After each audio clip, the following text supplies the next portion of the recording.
just this past week, or actually earlier this month, May 12th, the Texas Senate passed a bill in the middle of the night that would ban public school teachers from talking about racism, white supremacy, or current events. It's been going back and forth between the Senate, but if it passes, they fully expect, obviously, Governor Abbott, who just signed a law banning abortions after 6 weeks, we have every expectation that he's going to sign this into law. And this is all centered around the conversation about critical race theory, how critical race theory has become the big bad boogeyman for conservatives. I want to play a clip of Fox News discussing the origins of critical race theory in their own way, such as they can even be objective. But the second part of the video is substantive as they discuss the country being at a crossroads, and whoever wins on critical race theory has the ability to define America. Take a listen in. The debate is very clearly laid out there, where you have supporters of critical race theory saying that it allows white people to empathize with minorities. And then opponents of it say that it is divisive and, quite frankly, unhealthy to look at everything through the lens of race. And, I was just thinking about a year and a half ago, we weren't talking about this. Nobody really knew what critical race theory was. And that's because it wasn't really called that. It was called diversity or anti-racism training. And if you speak out against that, well, then you're racist. And then certain things started to happen under the name of diversity and anti-racism training. And it was like getting rid of schools named after our founding fathers, or silly little things like Dr. Seuss no longer being a part of, Read Across America Day, and then more divisive things like reimagining our history and never looking at the positives that America has done to overcome all the racism of our past. So it's definitely become a very big debate, and you can see that the more people, the more parents are opening up to this idea, the more pushback you're starting to see unfold. I listened this weekend to a podcast called The Arguments, done by the New York Times, and it takes an issue and then has two people debate it. Yeah. And so they debated this issue. So apparently, critical race theory is some academics come up with it in the 1970s, and it's sort of been bouncing along. But one of the arguments that was made against critical race theory is that it could be backfiring and actually making things worse. Yeah, I have been very open about. I think it's not going to come to any surprise to anybody that I think that is true, and I think that the way that we're sort of at a crossroads in the country right now, where Democrats and Republicans are defining our country in a very different way, right? There's a lot of Democrats who think that our nation is systemically racist. And then there's a lot of Republicans who think that the United States, the same country, is the most generous nation on the planet. And I think that we're at that crossroads right now, and the side who wins, it's going to be very important. And the way that we define the country, how we view this nation, plays into everything. And that's a big debate that's unfolding. Sometimes I want to fight my producer. Let me fix my face. David. Yeah, Georgia. Woo, man, to have Barbie and Karen and Ken. Barbie, Carrie, and Ken. That's exactly what they were. Just sitting there talking about race is going to make racism worse. Yeah, for racist people, right? Yeah. Like if us discussing racism makes somebody more racist, then they were, of course, racist to begin with. And then to say that America is the most generous country in the history of the world, to who? White people? Okay, perhaps, but not even all white people. Rich white people. Yeah, rich sure. White people. Yeah. It is an amazing experience. If you're a rich white person in America, this is the greatest country in the history of humanity. But if you're not a rich white person, and God forbid you're a black person, how has this country ever been generous to anybody? We had to people had to die to get just a little bit of justice that we get in this country. Like, our bodies are like laying in the streets. All of our heroes, all of our martyrs, just martyred by this country in order for us to get the little bit of change that we got. And now you got people like Governor Abbott, who's trying to sign into law to get rid of it because, they have a new, every now and then, Georgia and James, they come up with a new big bad wolf, right? Years ago, I think this is before a lot of y'all probably even were into politics. It was Acorn. Acorn was the big thing. Everybody's talking about Acorn being this organization that was being run by the socialists and da-da-da-da. That was a big bad wolf then. And then come along, they always find something every other year to be terrified of in order to stop us from getting any progress. That clip was a little triggering for me. What you think, Georgia and James? Man, a little triggering. And I think this is the thing. Like you said, you talked about racism and like, oh, race theory, it ignites racism even more. No, like, let's be real. We're talking about truth here. Truth, and it's not just about us talking about racism. It's us talking about truth. It's us acknowledging the history of our country. And when I was listening to that clip, it was like, what the fake news? And we've been dealing with fake news since Christopher Columbus. Since the inception of this country, you look back at what this nation was founded on. This nation was founded on oppression. This nation was founded on racism. This nation was founded on white supremacy, white individuals coming here feeling like they were superior and that it was their duty and their responsibility to civilize a people who had culture, who had their own way of life that worked. And now, even looking back, we have a lot of indigenous people here in Minnesota, and you look at some of the things that they do traditionally, and it's actually a lot better for you. Like their ways of healing are way better than the Western European standard of medicine, and so many fronts. And then when you look at the anti-Blackness that is so embedded in what they were just saying, I wonder who gave them the caucasity to have this conversation about race theory without inviting a Black person and getting their perspective. And so that is why, especially when you have media entities that are accused of being biased and one-sided, it's because you have three white individuals who have the caucasity to have a conversation about race theory and its place in public schools without inviting a Black person to the table to interject their perspective. I mean, even if they would have invited Candace Owens, at least some credit. At least it's somebody trying to make it balanced. That's what I was gonna say. Because you know who they're gonna invite. They're gonna invite. They're gonna invite some. They didn't even do that. They didn't even try. And so while they want to talk about why our kids should be learning or not learning about race theory, we should be asking ourselves, why are our kids learning about Christopher Columbus? Like he was a hero. Yeah. Go ahead, James. I'm sorry. Go ahead. No, that's absolutely right. And I mean, and in Georgia, of course, I think it was Newton County or one of the counties here last week. They met with the parents of students to discuss this theory because, of course, it's trickling down across the country and people are signing stuff in the laws undercover in the secret at night that nobody knows about. So it happened here. And, of course, in Georgia, those people showed up and, of course, they got it kicked out of school so they wouldn't get it talked about. And if you would have looked at the audience, I think 100% Caucasian. Listen, you're never going to let, nobody wants to hear the truth being told by people who have been hurt by them. Right? Oppressors never want the oppressed to tell the history. Somebody shared an African proverb with me, and it says, until the lions learn how to write history, the story will always be told by the hunters.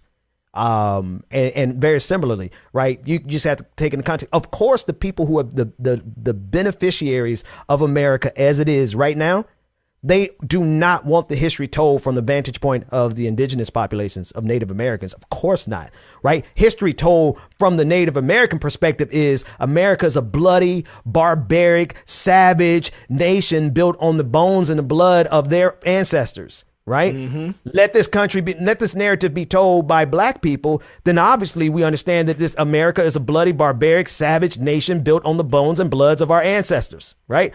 Let this narrative of America be told by working people around the country, no matter where, like poor people, then it is America is a bloody, savage, barbaric nation built on the labor of our ancestors. This country, the powerful never want the narrative to be told by the powerless. And right now, you have a bunch of people who, and it's the ironic thing, James Baldwin was really good at this. He always put it into context. He's like, it's really sad. Like, I'm paraphrasing, obviously. He said, it's really sad for poor white people who really take up these narratives and they help they helped sustain the oppression against black people. He said it's sad, basically, and I'm paraphrasing, like I'm taking, from a lot of his different speeches, but he said it's sad because at the end of the day, this system oppresses them too. And the only real true benefit that they get out of America is basically that they are white, but they are oppressing the system too, because this country wasn't built for poor white people. It was built for wealthy, aristocratic white people, land owning white men. Right. And so it's really it's sad because they feel as though those people that you're talking about in that town hall here in Georgia, James, they are out here championing the pulling critical race theory out of the schools. But it's hurting them in the long run. The only thing they get to do, think of it this way. The only thing they get out of this is, at least we didn't have to talk about racism. Yeah, but you are like, you're dying of diabetes and cancer, and you're paying an obscene amount in rent, and you haven't gotten a pay increase in 30 years, and all of these other things that are part of this system. As much as racism is a part of this system, they are destroying you, but you can't see it because, like James Baldwin said, at least they're not black. So it's a game that's played over and over again. And there's a lot of useful idiots who are of the Caucasian persuasion who really, they really fall into this trap. They don't want to talk about racism because they have to see America as this great nation. But hey, America was built on the bones and the labor of y'all ancestors. Matter of fact, some of y'all got to go to work at the corner store right now for $7 an hour.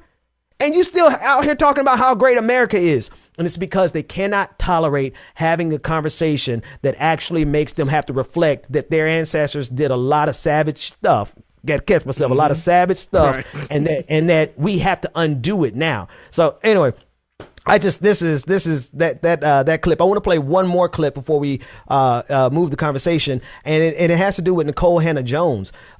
She was denied tenure at UNC, and she's one of the writers, one of the journalists who put together the 1619 Project for the New York Times, and it really gives a historical account of this country from the perspective of oppressed people, from slaves or enslaved people since 1619, and it shows how deeply rooted the 1619 Project shows how deeply rooted oppression, slavery, and racism and white supremacy are in this country. And this is Fox News's response. This is a really short clip of Laura Ingraham mocking Nikole Hannah-Jones, who did phenomenal work, but she's literally been denied tenure at UNC because of the board of directors there. The board, they got together, not the faculty. The faculty approved, but the board got together and said, because of all this stuff that's going on with critical race theory, all this stuff that's going on with the pushback from conservatives, they therefore denied her tenureship. Let's take a look. 19 Project creator Nikole Hannah-Jones thought she was on her way to a tenured position at the University of North Carolina, Chapel Hill. Well, until conservative groups ripped the school for hiring her in the first place. And today, the school's board of trustees backed down and declined to offer her tenure. So if you feel like you don't have any power to change the left's cultural takeover, take this as a lesson. You can, and you will. Gutfeld next. Look. Come back to the 3-shot. I ain't got nothing else to say about it. Like, she celebrated that. She literally defined the problem precisely correct. And then she celebrated as it was as a victory. I got nothing to say about it. I mean, are we surprised though? Are we surprised? Because Facts. this is the resistance. This is how the anti-blackness continues to show itself. It's like we go an inch and then they take a mile. Yeah. And so I am not surprised. And I think that this is a time where we have to continue, again, going back to what I said earlier, to stay centered in hope, because when you hear these messages of how someone does something so accurate and precise and historic, something that I think you could put in a time capsule and open up in 100 years and it would be a jewel, it would be a gem. And it's almost like you are penalized for doing it. I think that it starts to weigh on your psyche of, will we ever get the change that we're seeking in our lifetime? And it can be hard to keep hope to see people penalized for things that you think that are great, great contributions.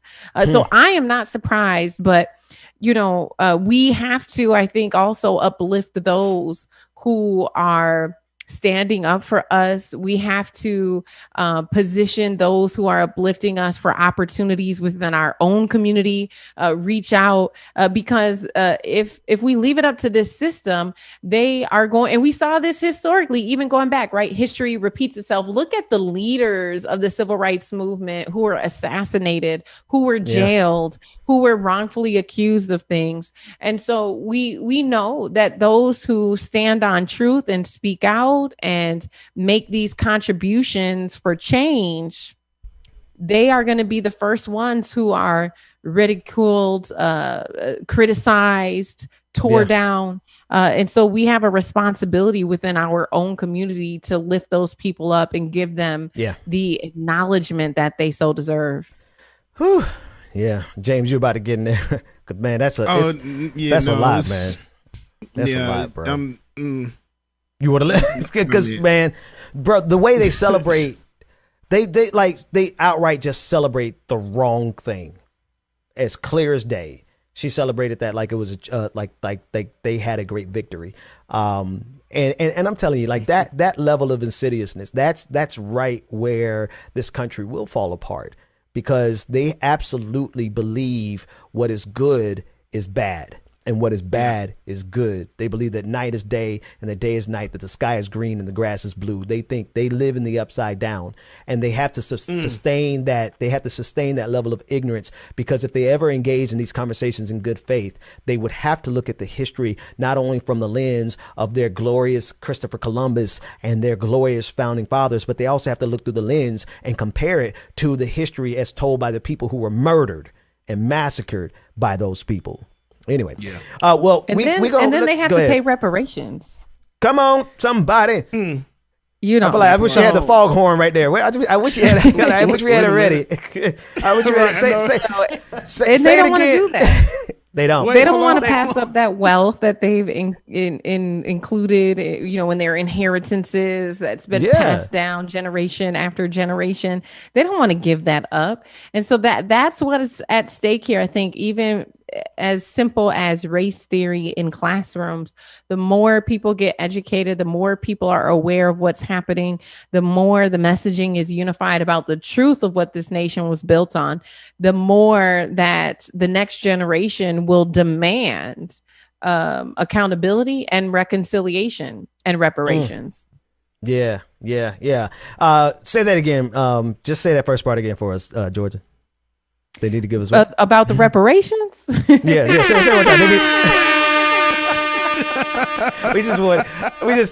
Because you know that's absolutely right. It needed a little amplification there. All right, folks, we're gonna take it over to the Sam after party. Cooke, it's been a long time coming, but a change gonna come. It really Change gonna, it's gotta come, man.